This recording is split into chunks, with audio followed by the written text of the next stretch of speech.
Hello, everybody. This is Margareta Harris at WHO headquarters in Geneva, welcoming you to our press conference on COVID-19 today on this very last day of August, Monday, August 31.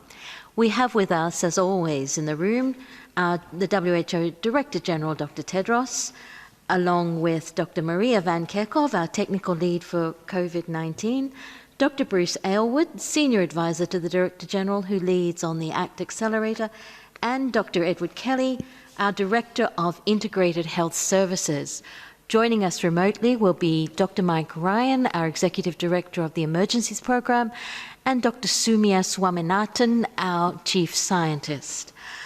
As usual, we're translating this in the 6 official UN languages, plus Portuguese and Hindi, and we will be posting the Director General's remarks and an audio file of the press conference on the web as soon as possible. Full transcripts will be available later. But now, without further delay, I will hand over to Dr. Tedros to give you his opening remarks. Dr. Tedros, you have the floor. Thank you. Thank you, Margaret. Good morning, good afternoon, and good evening. 8 months into the pandemic, we understand that people are tired and yearn to get on with their lives. We understand that countries want to get their societies and economies going again. That's what WHO wants to.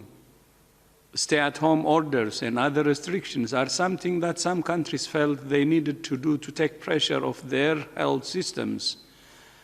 But they have taken a heavy toll on livelihoods, economies, and mental health. WHO fully supports efforts to reopen economies and societies. We want to see children returning to school and people returning to the workplace, but we want to see it done safely. At the same time, no country can just pretend the pandemic is over. The reality is that this coronavirus spreads easily. It can be fatal to people of all ages, and most people remain susceptible. If countries are serious about opening up, they must be serious about suppressing transmission and saving lives. This may seem like an impossible balance, but it's not. It can be done, and it has been done. But it can only be done if countries are in control of transmission. The more control countries have over the virus, the more they can open up. Opening up without having control is a recipe for disaster. It's not one size fits all. It's not all or nothing. We believe there are 4 essential things that all countries, communities, and individuals must focus on to take control. First, prevent amplifying events.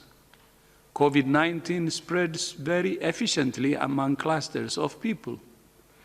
In many countries, we have seen explosive outbreaks linked to gatherings of people at stadiums, nightclubs, places of worship, and in other crowds. Preventing these amplifying events is essential, but there are ways to hold gatherings safely in some places. Decisions about how and when to allow gatherings of people must be taken with a risk-based approach in the local context. Countries or communities experiencing significant community transmission may need to postpone events for a short time to reduce transmission. On the other hand, countries or communities with sporadic cases or small clusters can find creative ways to hold events while minimizing risk. Second, reduce deaths by protecting vulnerable groups, including older people, those with underlying conditions, and essential workers. Countries that do this well may be able to cope with low levels of transmission as they open up.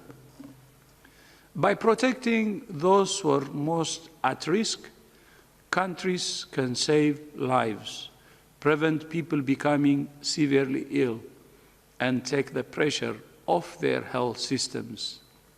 Third, individuals must play their part by taking the measures we know work to protect themselves and others. Stay at least 1 meter away from others. Clean your hands regularly. Practice respiratory etiquette and wear a mask. Avoid the 3 Cs: closed spaces, crowded places, and close contact settings. And fourth, governments must take tailored actions to find, isolate, test, and care for cases, and trace and quarantine contacts. Widespread stay-at-home orders can be avoided if countries take temporary and geographically targeted interventions. To support countries in their efforts to open up, WHO has a range of evidence-based guidance which can be applied in different transmission scenarios. Recently, we have published guidance for hotels and other accommodation and guidance for cargo ships and fishing vessels. This is all part of our commitment to supporting every sector to reopen as safely as possible. Meanwhile, we're continuing to work with our partners through the ACT Accelerator and the COVAX facility to ensure that once a vaccine is available, it's available equitably to all countries. I would like to thank the European Commission for its announcement today that it's joining the COVAX facility and for its contribution of 400 million euros. As President Ursula von der Leyen said, global cooperation is the only way to overcome a global pandemic. I fully agree with Her Excellency the President. Of course, it's not just schools and businesses that have been affected by COVID-19. In all countries, health systems have been put under extreme pressure, and the true impact of the pandemic in terms of increased sickness and death from other diseases remains to be seen. A WHO survey published today from 105 countries shows that 90% of countries have experienced disruption to their health services. Low and middle-income countries have been the most affected.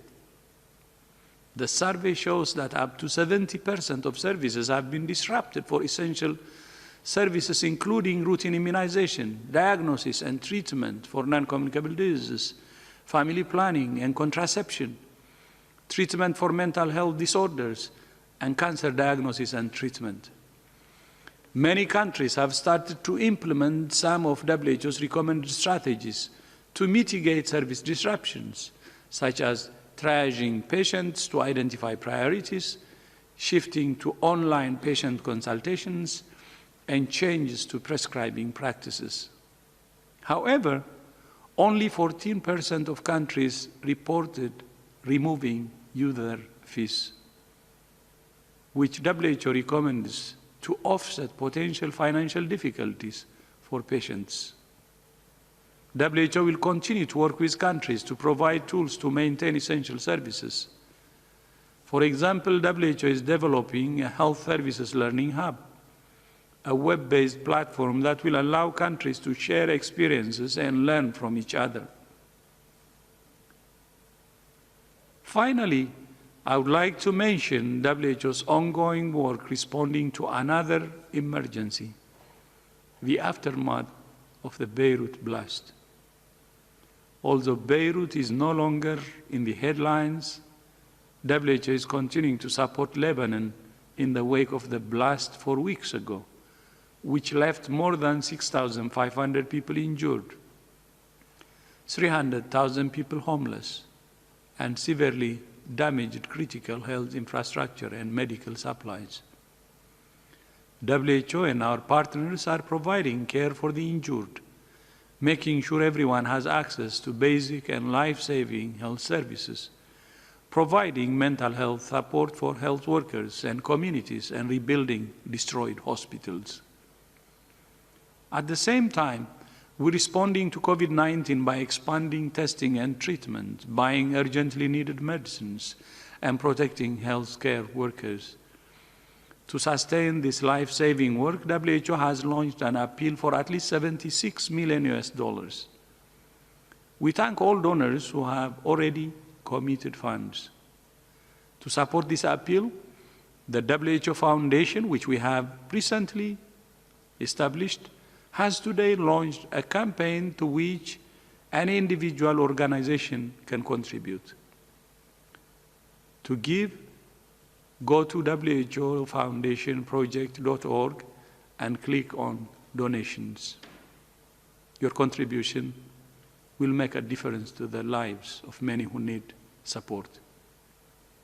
In closing, I would like to repeat the 4 critical things that countries, communities, and individuals must focus on to control transmission so they can open their societies and economies safely. First, prevent amplifying events. Second, reduce deaths by protecting vulnerable groups. Third, take the individual steps to protect yourselves and others. Fourth, find, isolate, test, and care cases, and trace and quarantine contacts. And above all, national unity and global solidarity are essential.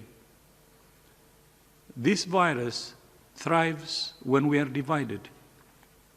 When we are united, we can defeat it. I thank you. Thank you, Dr. Tedros. I will now open the floor to questions from the press, but I would remind you first that you need to raise your hand, use the raise your hand icon in order to get in the queue to ask questions. Also remember we have a large number of you in the queue, and please stick to one question. We also have to restrict this briefing to under an hour, so I apologize now in advance to anyone who doesn't get their question asked. The first question is from Riley Griffin of Bloomberg Health Reporting. Riley, could you please unmute yourself and ask your question? Hi all, thank you for taking the time to answer my question today.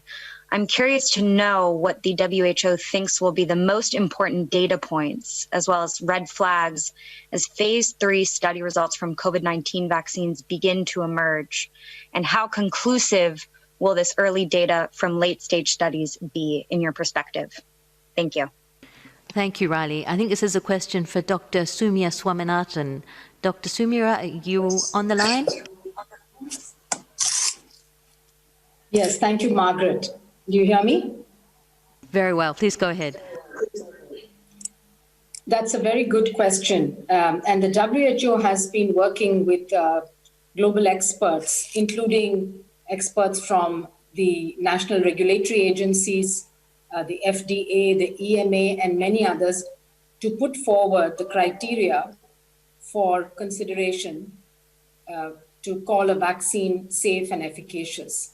And so there are well-described criteria which talk about the minimum efficacy that would be needed.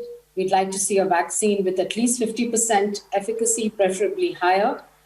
But also important is how you measure it. And you have this upper bound and lower bound of the confidence intervals. And we do not want, ideally, a vaccine with less than 30% at the lower bound of efficacy to receive approval. Safety is also very important, and safety needs a longer follow-up, actually, to really get a good a sense. There are the immediate side effects like fever or pain and swelling, which are relatively minor. But what is important is to really follow up this cohort in order to assess what could potentially be more serious side effects and make sure that these are still rare and occur at an acceptable frequency.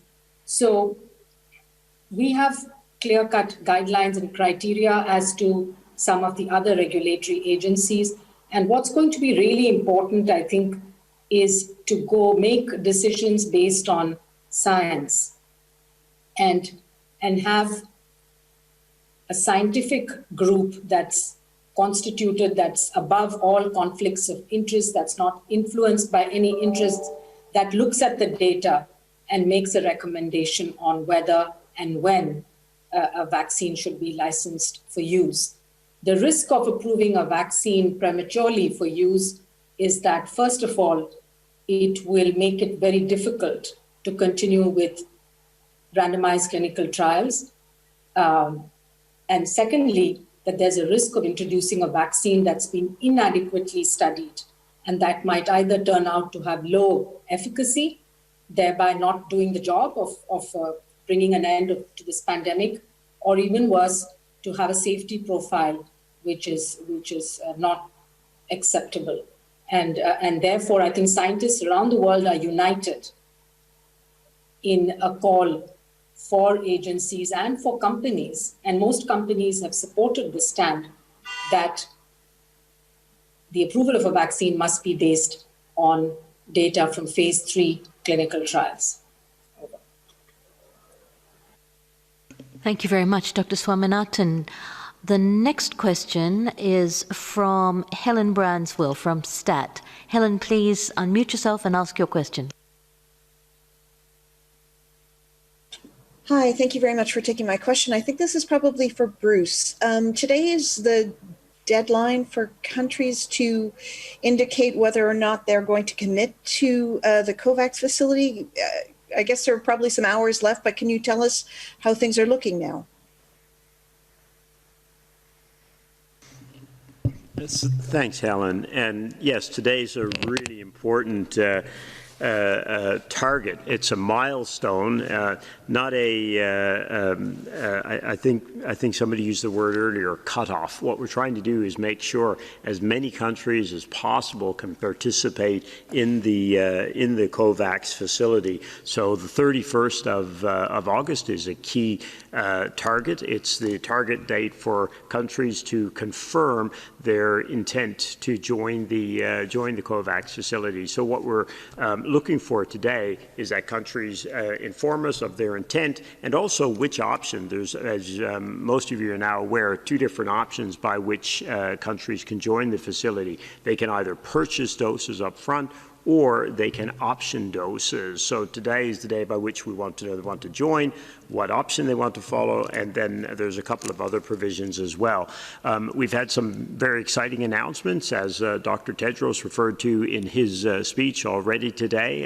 The European Union announced first thing this morning that they would be joining forces with the COVAX facility to try and ensure its success. And then members of the European Union itself, such as Germany, have said that they would be joining. So it's there are still hours to run through the day, and then of course there may be some countries that need a little longer, but this is a key milestone, and so far it looks quite encouraging. The next big milestone, of course, is going to be the 18th of September, and that's the date by which countries will have needed to make a binding financial commitment of their intent. So there is a little latitude as we try to help make sure as many countries as possible can join the facility. But so far, encouraging indeed. Thank you very much, Dr. Aylward. Our next question, we're going to Mexico, to Paulina from Oncadena News, Cancun, Mexico. Paulina, could you unmute yourself and ask your question? Gracias, Thank you very much. Can you hear me? Good, thank you. Our question this time refers to the issue of infection of children and between them and their families and in other settings.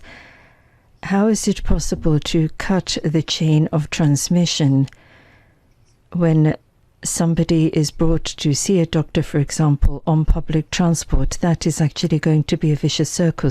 So I wonder what recommendations you could give us to avoid that risk. Thank you. This one's for Dr. Maria, I think. Thanks. So the question is about infection in children and how we prevent transmission, chains of transmission from children and from parents. Thank you for this question.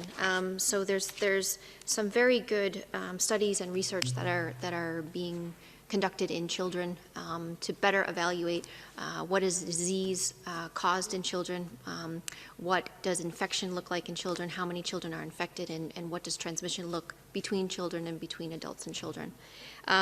So with regards to transmission, there are some studies that are looking at the fact that children can be infected, and we know that children can be infected. Children can be infected in their households if they're infected through contact with an infected parent, and they can be infected in other locations. You mentioned something like public transport. This virus needs people to transmit between. So if children are near an infected person, they can be infected. So there's a number of measures that adults and children, that all people can take to prevent infection. And it's the same for adults, it's the same for children. It's physical distancing of at least 1 meter. It's wearing a mask where appropriate, where you can't do physical distancing. It's cleaning your hands with soap and water or an alcohol-based rub. It's practicing respiratory etiquette. It's staying home if you're unwell, following your local guidance. As it relates to schools, and I know there's a lot of interest in the safe operation of schools, this needs to be conducted in the context of communities, because schools operate where communities are. So if transmission can be controlled in the community, and the DG has outlaid a number of ways in which that can be done, which includes active case finding, isolation and care of known cases, contact tracing and quarantining of contacts, and then all of the measures that I just mentioned, children can participate in that as well. So it's very important that we follow all of these actions so that we prevent infections in adults, so that we can prevent transmission onwards to children. The last thing just to mention is that while we don't have a complete picture of what transmission looks like within children, there appear to be differences by age and by age group. And it's very important that we look at children by different age groups. The youngest children, those under 5 or so, those that are in their elementary school years, those that are a little bit older in their adolescence and teenage years. It appears that teenagers can transmit more often compared to the younger children. So we're still learning, and we're still learning, and we need to do everything that we can to protect ourselves from getting infected and to prevent our ability to transmit to others. Dr. Kelly will add some more. Just to add to that, I think the important thing also is to remember that when there is necessary medical care, urgent medical care, necessary medical procedures, these children and their parents can safely visit the medical facility. And I think it's important to think about early in the outbreak, we saw many, many families staying away from medical care. Now, sort of months on, we're still seeing that in many cases. And in parts of the world where a fever can mean something very serious, this needs to be considered carefully based on your local situation. And I think that some of the results that DG was talking about today show that the issues that you have in terms of getting to the facility, getting there safely, and getting home safely can be solved, and that 70% of the services interruptions that we're seeing are due to people just not showing up. It's not because the health workers are not there, it's not because the PPE is not there necessarily. So families need to consider that when they're considering the care for their children, considering what's necessary and what can be postponed. Thank you very much, Dr. Kelly. For the next question, we'll go to China, to Li Jingzi of Xinhua. Please unmute yourself and ask your question. Hi, can you hear me clear? Yes, we can. Speak up if you can. You're very soft. Okay. Okay, here is Xinhua News Agency. Thanks for answering my question. The recent epidemic in Europe has picked up. France, Germany, and Switzerland are more severe than in May and June. What trend do you think the epidemic will take? And what loopholes does this expose in epidemic prevention and control? Yes, so you're asking, saying that there's an increase in transmission in some European countries, and what steps should we be taking? Is that correct? Yes. Yes.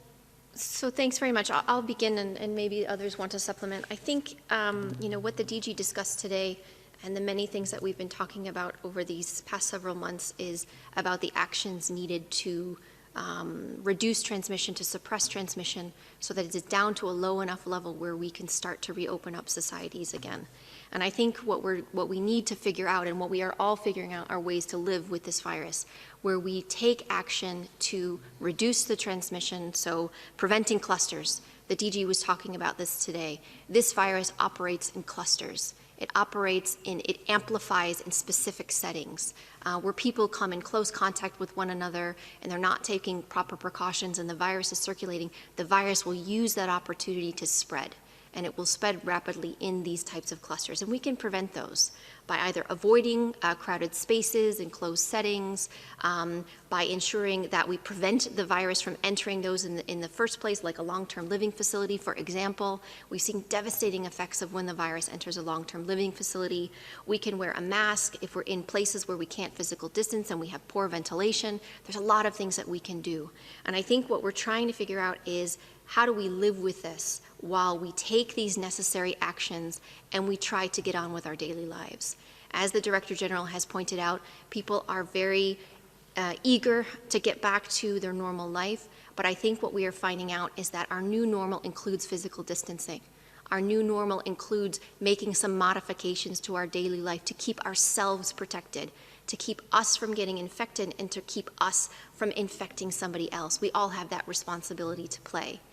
And also, if we take these measures while reducing the virus, controlling the virus, we can get our other services back online. Schools can open, workplaces can open, essential medical services, which have to be reinvigorated because people need to get the services that they need, which are life-saving services. It's not just COVID-19 that we're thinking about. We're thinking about all of the medical needs that people have.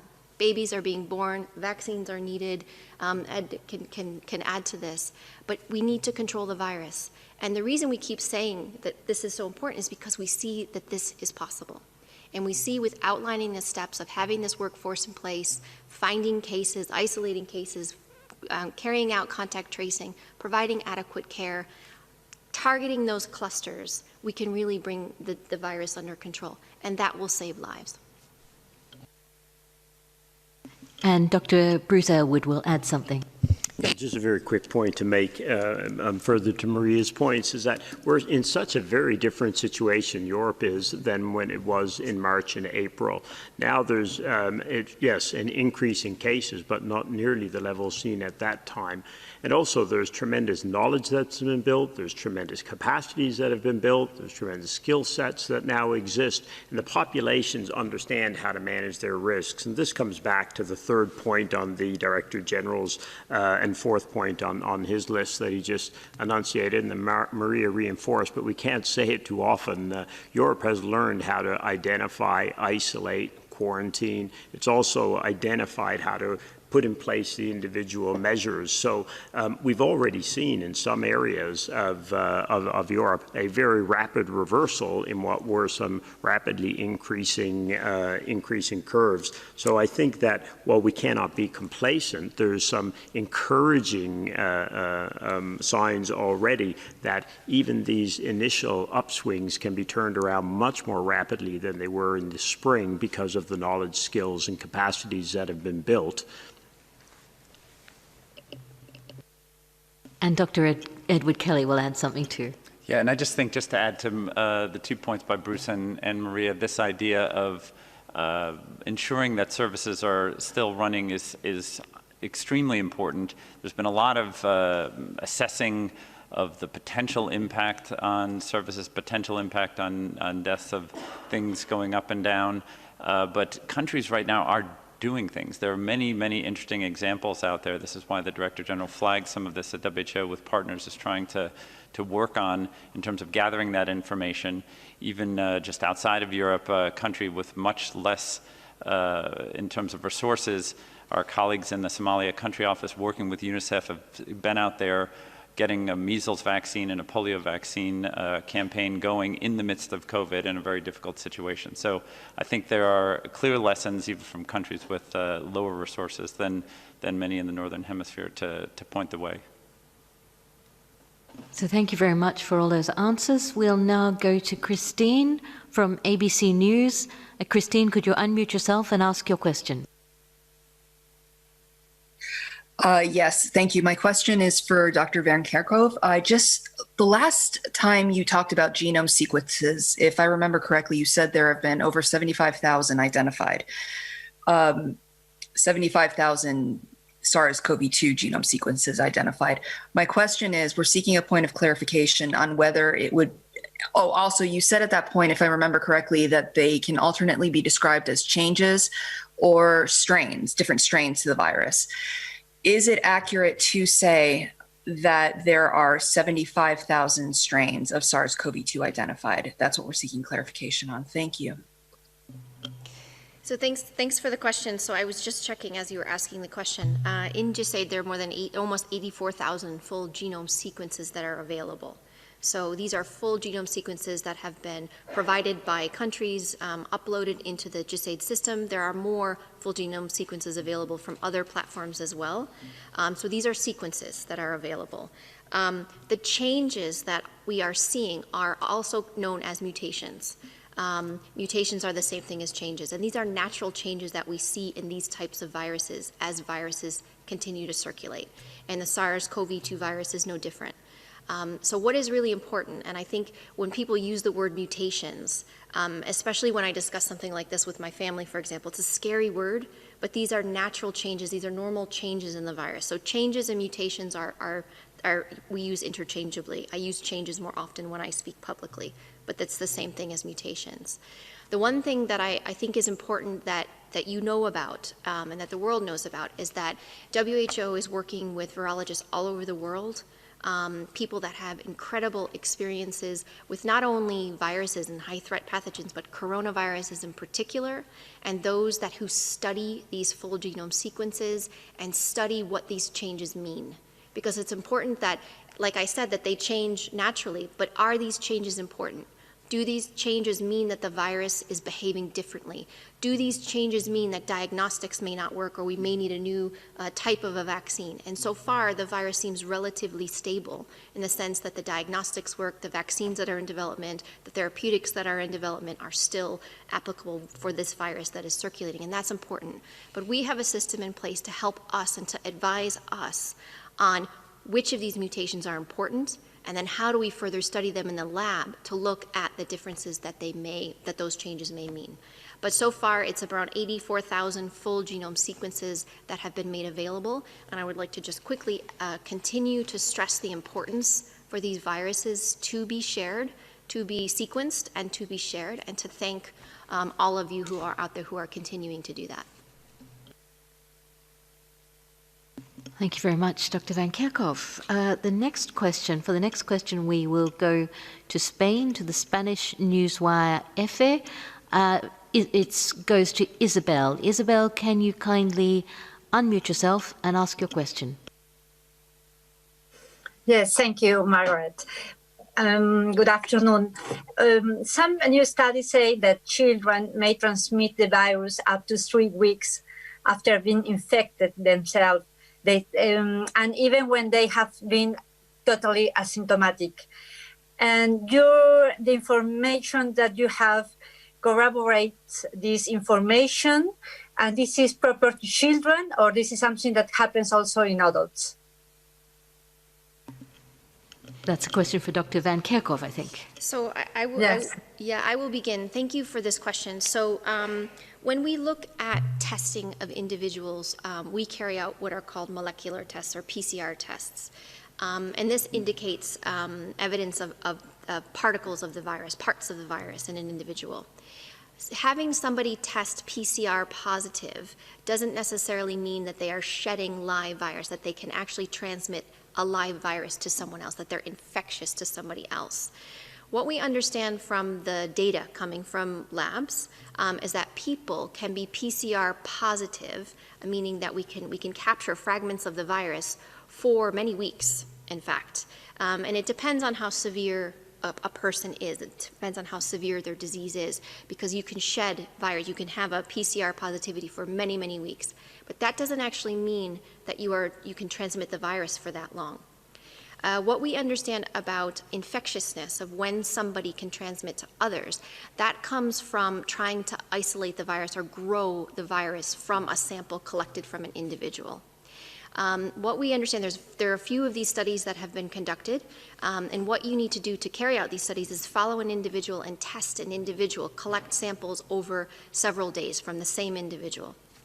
What we understand from those results, and these are still preliminary, what we understand is that people we can isolate live virus, which means they can transmit to others just before they develop symptoms, up through the first 8-9 days of their illness. After day 10, it's very difficult to grow the virus. So it appears people are most infectious at or around the time that they develop symptoms, and for the first 5, 6, 7, 8 days of illness. This can be different for individuals who have severe disease. And there's one example of a study that is, I don't know if it's actually published or it's still in preprint, of severe patients who are hospitalized and therefore isolated that can shed live virus for up to 3 weeks. So it depends on the severity of their illness. But just because somebody is PCR positive for many, many weeks doesn't mean they can actually infect people for that long. So this is what's important. Why we keep saying that it's really important that we carry out active case finding and that we isolate individuals for a set period of time, and we have definitions of how long people should be isolated based on the data that I just provided to you. It's also important that we carry out the contact tracing, and we find those contacts and we quarantine those contacts. This is what breaks chains of transmission. Thank you very much, Dr. Van Kerkhoff. Looks like there's no further interventions in the room. The next question will go to Marianne Benitez from the Hong Kong Standard. Marianne, can you unmute yourself and go ahead with your question? Hi, can you hear me? Very well, Marianne. Go ahead. Okay. Hi, thank you for taking my question, Dr. Harris, my friend from Hong Kong. Anyway, my question is, what's the WHO stance or guidance on emergency authorization of vaccine before phase 3 trial is complete, as done in China and Russia, and now possibly the US, after its FDA chief, Dr. Hans, said it's possible to approve emergency authorization of vaccine for use in selected settings like he did with convalescent plasma. Thank you. I think that's a question for Dr. Swaminathan. Dr. Swaminathan, are you online still? Yes, I'm here, Margaret. I can start and Mike might want to supplement because of the past experience that he's had in other emergencies, including Ebola. The emergency use authorization or licensing is something that has to be done with a great deal of seriousness and reflection. It's not something that you do very lightly. Of course, it's every country's national regulatory authority has the authority within their own territories to make these decisions. As far as WHO is concerned, we have on our website a guidance document which lays out step by step what the approach would be. Our preferred approach, of course, is to have complete data set that could be used for pre-qualification of vaccines, and that would then allow large-scale procurement by global bodies and distribution to countries. That's the preferred route. For the EUL, it would depend really on the data that the manufacturer provides to WHO, and it's going to be based on efficacy and safety data, as I described earlier, and it would be considered on a case-by-case basis. Over. Thank you, Dr. Swaminathan. Dr. Ryan, do you have something to add? No, I agree very much with Sumia. We have had experience in using investigational use of vaccines in the field. We've had the most recent experience with the Ebola vaccine in the field, and it proved very successful. But in order to bring that vaccine to the field, we had to do that under an investigational use approach, which meant collecting huge amounts of data, having adverse event surveillance in place.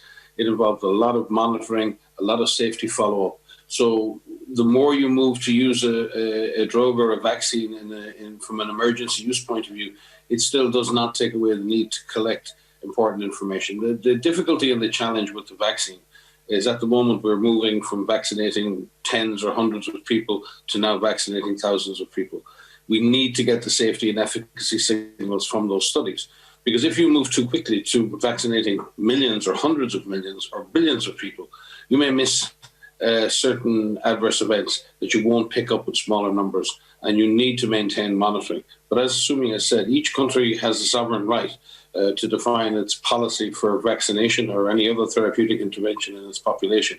But it must be guided by the highest possible ethical standards, the highest possible scientific standards, and where countries do move forward with any form of emergency use authorization, it should be linked to very intensive and increased monitoring of the implementation of that product, and with a very clear view that if any safety signal was picked up, that there would be an immediate change to the policy. So there are very strict guidelines around the emergency use and how it's done, and organizations in Europe, the FDA in the USA, the EMA, and in Europe, we have similar regulatory authorities in Africa, in India, and other places. So I think it is really important that countries' governments are guided by their national regulatory authorities and maintain the highest possible standards, so that we maintain a position of looking for safety and efficacy before using these new products at population scale.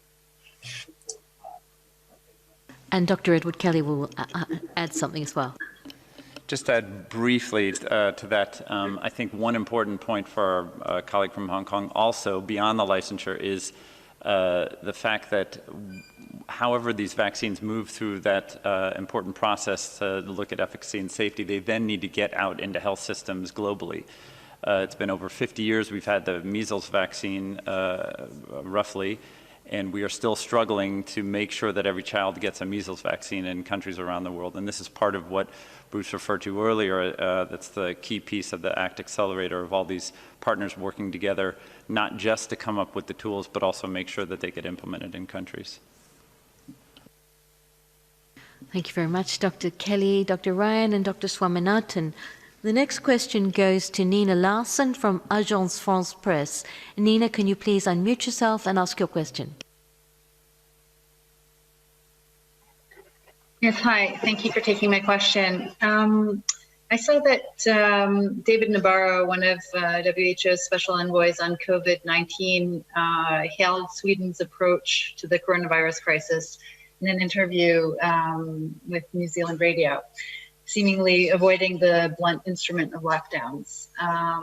But a graphic on WHO's website shows that Sweden's death rate at nearly 58 per 100,000 is among the highest in the world, and certainly much higher than in neighboring countries with similar cultures and populations. So my question is, does WHO indeed think that Sweden is a good example of how to handle the pandemic? And do you agree with the country's public health agency chief, who indicated it was now controlling the outbreak and could probably avoid a second wave that seems to be affecting the rest of Europe? Thank you.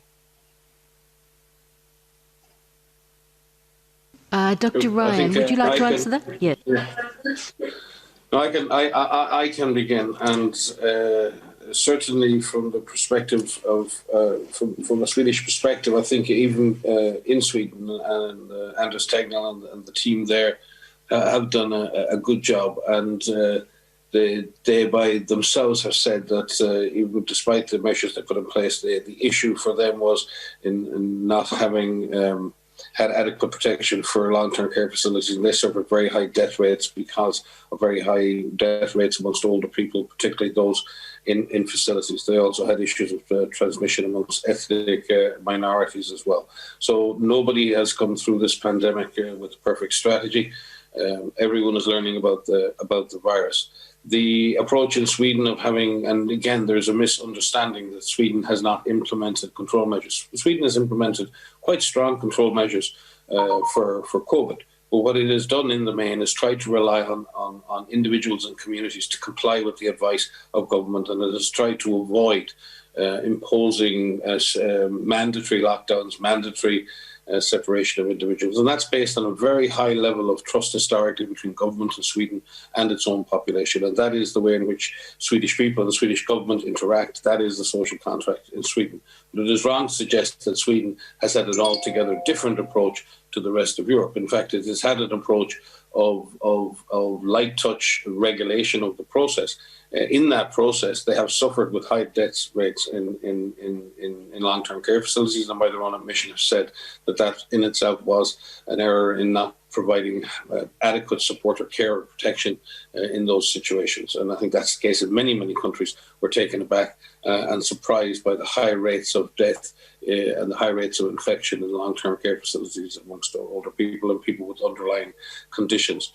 So from that perspective, and we all have to learn how to live with this virus. I've said at previous press conferences that there is a point at which we, in learning to live with the virus, we try and find a way to keep our societies as open as possible, while at the same time breaking chains of transmission and controlling the infection. Now, how do we find a way to control the infection, suppress the infection, break chains of transmission, and at the same time open up our societies? And these are almost impossible concepts to reconcile.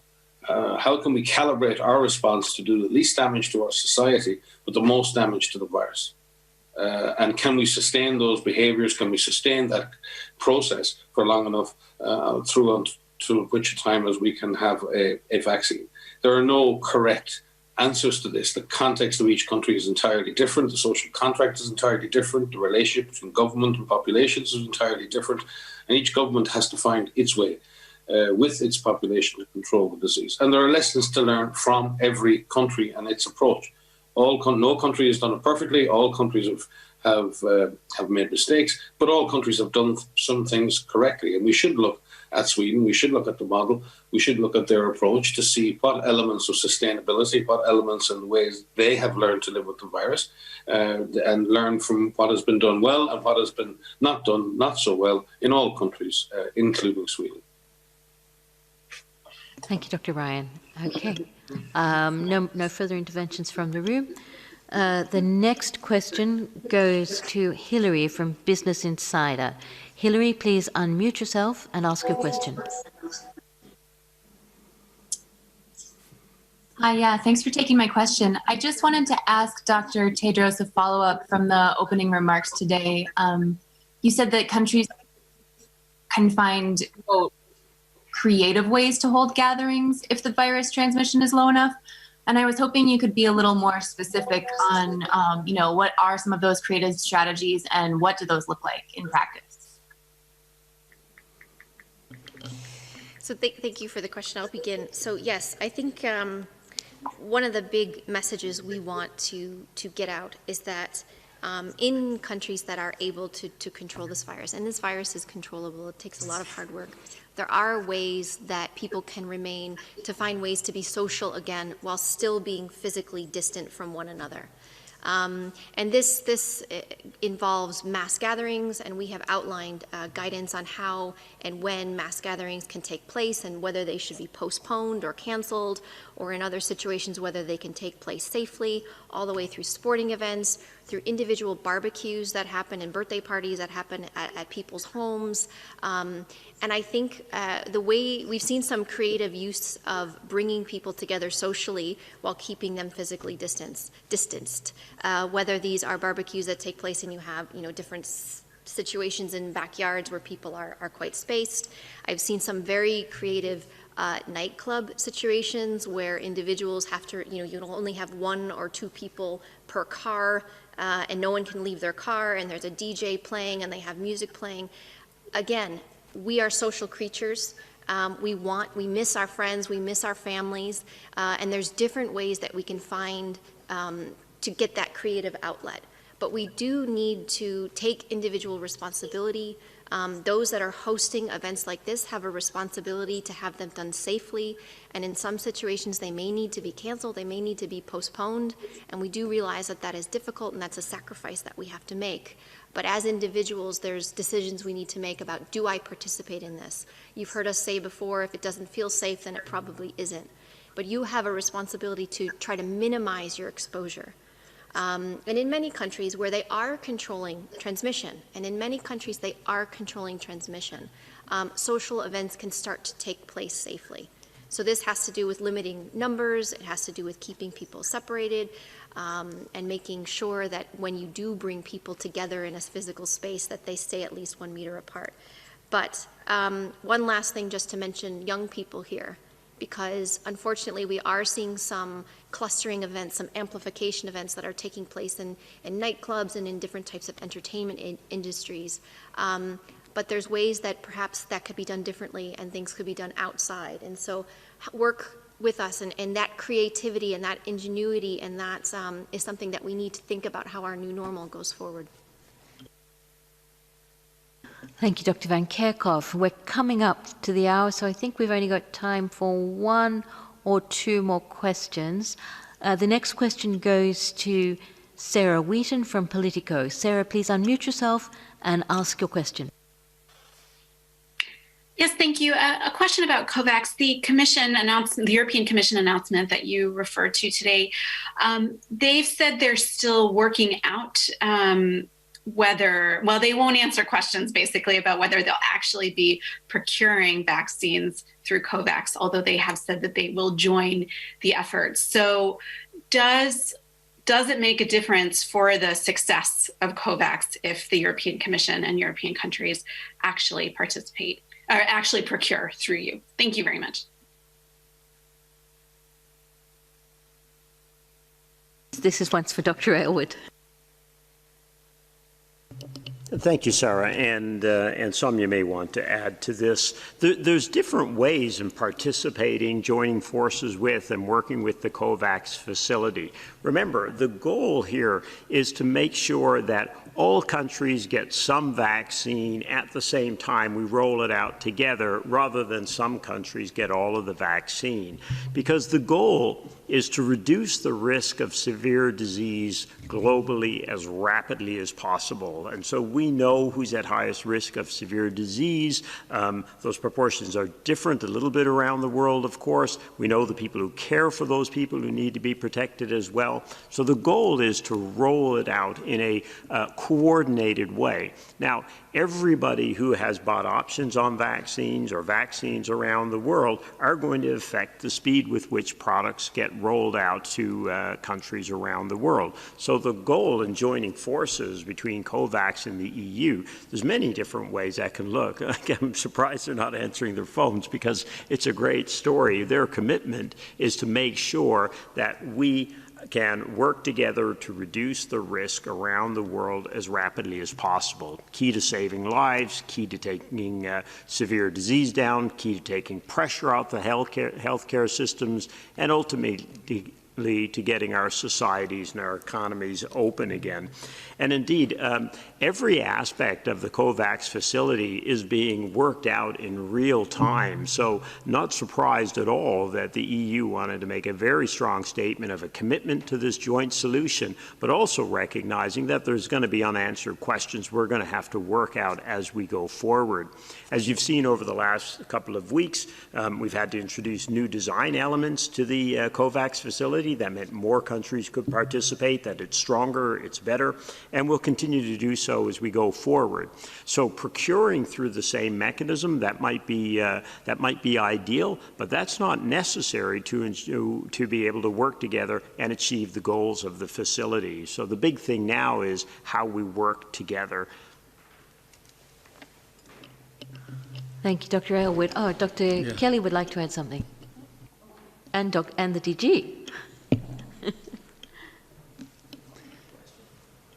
Just quickly, I'll say that to add to Bruce's point, whether on this, whether procurement equals success for the COVAX, it's just to add to the piece that, of course, this is within and connected to the overall ACT Accelerator work that's there. And as someone who's worked at, let's see, WHO for about 13 years and nearly a decade before that with the U.S. government, the current collaboration between the global institutions working in public health is quite unprecedented. And I think that in and of itself is going to be one of the big successes in terms of how this has an impact for the vaccine, but also for the diagnostics, the therapeutics, and the other pillars of the ACT Accelerator. Thank you, Dr. Kelly. Dr.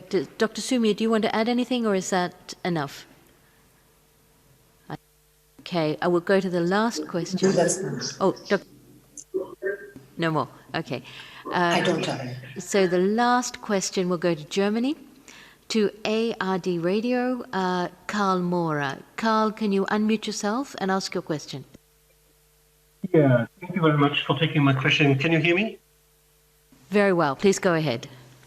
I have not a medical question, but I think it's an important question. People in Germany and other countries demonstrate, protest against the protective measures, and they ignore the protective measures while this protest just happened in Berlin on Saturday.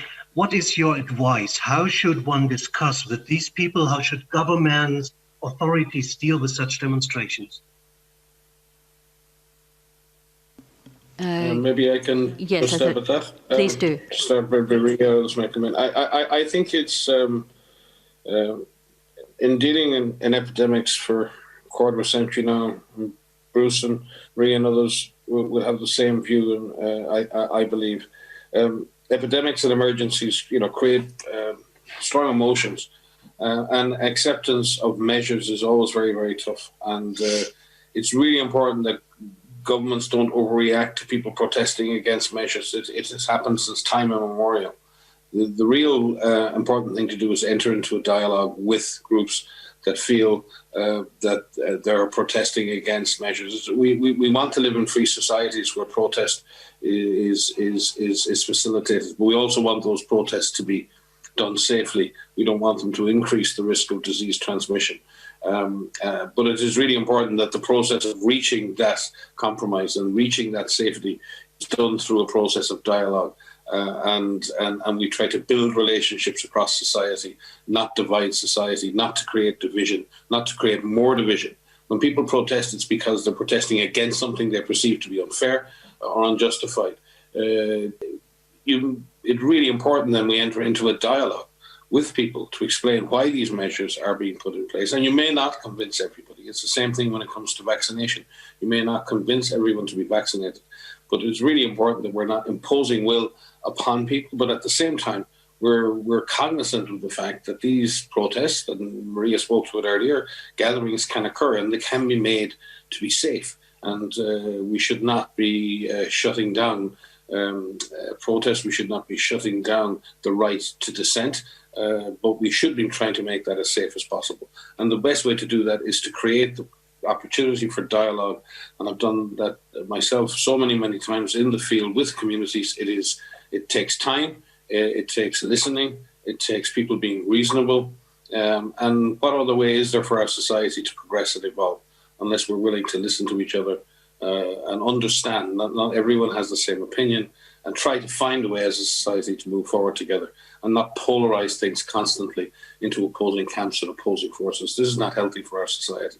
So I would advise governments to try and find a way to initiate and sustain dialogue with all sections of society and listen. One thing that Dr. Tedros has taught us, and certainly taught me, is that you have to listen. You have to open your ears, open your heart, and listen to what people are saying. Because sometimes people are saying things that are important and they need to be listened to. But we try and must try to make such protests as safe as possible. Dr. Tedros may wish to comment, or any of the other people there. Thank you, Dr. Ryan. It is the last question. I was going to say I will let Dr. Tedros finish. Final words. Yeah, thank you. Maybe I will use the opportunity to add, that's why I was asking you the floor, but I will just be very brief. One, on the amplifying events, the question was directed to me. Of course, Maria had helped, and it was taken care of. But just would like to add a bit. As you know, the amplifying events are like what we said earlier. It could be stadiums or places of worship.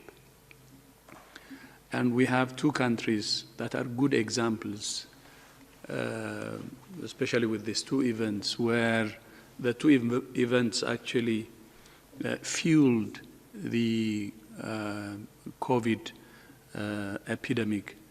One is Korea, early days actually, and it was a church.